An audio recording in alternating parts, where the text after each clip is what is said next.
Коомдук транспорттун айдоочулары бирдиктүү электрондук билетке өтүү алар үчүн ыңгайлуу болуп жаткандыгын айтышат. Анткени алар жүргүнчүлөрдүн жол акысын мурдагыдай колго алып убара тартышпайт. Бул өз кезегинде убакыттын үнөмдөлүшүнө шарт түзөт. Эгерде жүргүнчү билетин унутуп же жоготуп алса, айдоочулардан кайра баштан сатып алса болот. Мындай жагдайда сөзсүз түрдө аларга ыңгайсыздык жаралат. Удобно будет только тем, что... Ачыгын айтканда электрондук карталарды сатуунун бизге кереги жок деп ойлоп жатам. Жүргүнчүлөр карталарды газета же китептер сатылуучу жайлардан алуусу керек. Биз эң оболу жол коопсуздугун карап, башка нерсеге алаксыбай жолду карап кетишибиз зарыл. Мойнубузда чоң жоопкерчилик бар. Бул менин жеке пикирим. А вот то, что еще нам...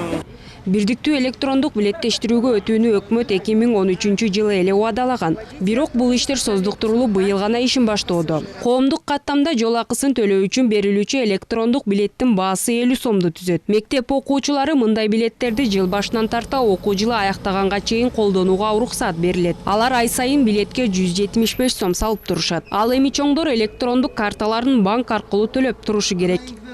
Карта сама продается по 50 сом, на ней одна поездка. Электрондук картада канча каражат бар экендигин карап турган атайын тиркеме иштелип чыгат. Эгерде картаңызда каражат аз калса, сизге эскертүүлөр келип турат. Ал эми электрондук билетиңизде каражат калбай калса, троллейбустагы аппарат атайын белги берет. Мындай учурда айдоочу ким акы төлөбөй кетип бара жатканын байкай алат. Они все многоразовые. Учурда аталган ишкана Бишкектеги жүргүнчүлөрдү ташуучу номер 14 троллейбус жана 8 автобуска жол акысын электрондук билеттер менен төлөөчү аппараттарды орнотту. Жакынкы аралыкта калган бардык автобус жана троллейбустарга да бул техникалар орнотула баштайт. Ал эми пенсия курагындагы адамдар үчүн жол акы мурдагыдай эле акысыз болот.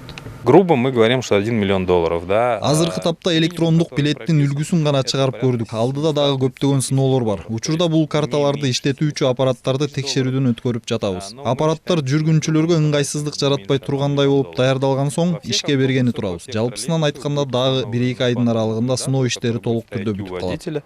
Будет изменена схема прохода в транспорт.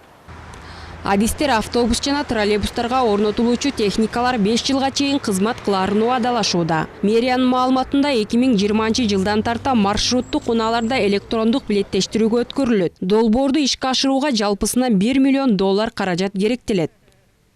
Тазагүл Эмилбекова, Алтынбек Кубанычбеков, Нью ТВ.